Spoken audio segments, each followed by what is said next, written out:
अची ॾुकार थियो ऐं खाइण पीअण जे लाइ बि कुझु कोन हुयो। बादशाह वीचारो बि वॾो परेशान थी वियो ऐं पोइ बादशाह जो पुटु हुयो ऐं बादशाह जो पुटु पितर खाईंदो हुयो ऐं पोइ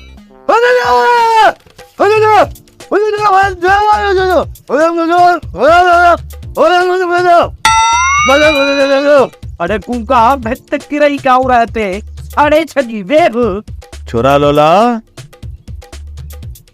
मिट्टी खाई तो इड़े न बाबा चेड़ाइन था मां मिट्टी कोन खाईंदो आया। अरे छोरा आ कर आ अरे बात पट न है पट बात दिस बाबा दिस आ हां सही खा दियते मैं तीचे ढगिय खे त तुमजो पुछा कारो पाडा तू पहरिया पाजे वात मां कपड़ो त कट साड़े छजी वो घर तो जो तो माते बिलो गया तो मां मुझे माते अजरे कजी सिल्क आ लगी दिया ने भागा तपाए मारो दे मरी पता तो बाबा ॾुकारी अहिड़ो आहे त ॿारनि जो कहिड़ो ॾोह आहे। को मिटी खाईंदो त को कपड़ा खाईंदो को पत्थर खाईंदो।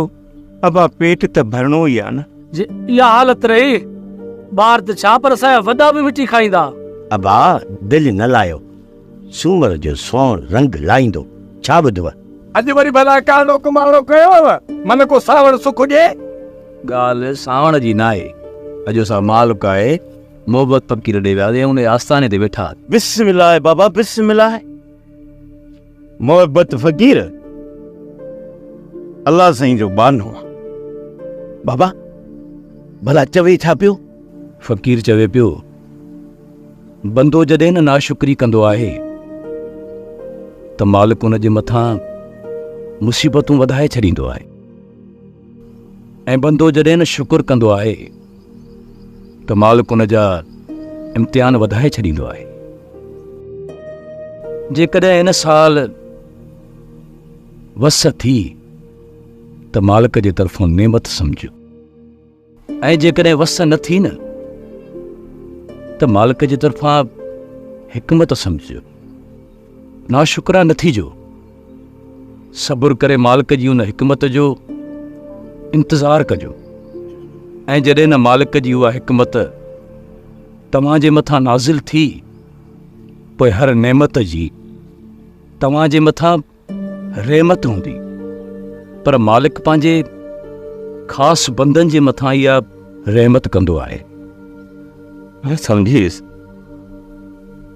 हिन साल बस न थींदो पर मालिक जो दामन छॾणो न आहे न वरी ॾुकार जे ख़ौफ़ खां ॻोठ छॾणो आहे। मालिक असां तुंहिंजी रज़ा में ख़ुशि आहियूं। बसि एतिरो इम्तिहान वठि जेतिरी असां में सभु हुजे मालिक। आमीन आमीन आमीन आमीन।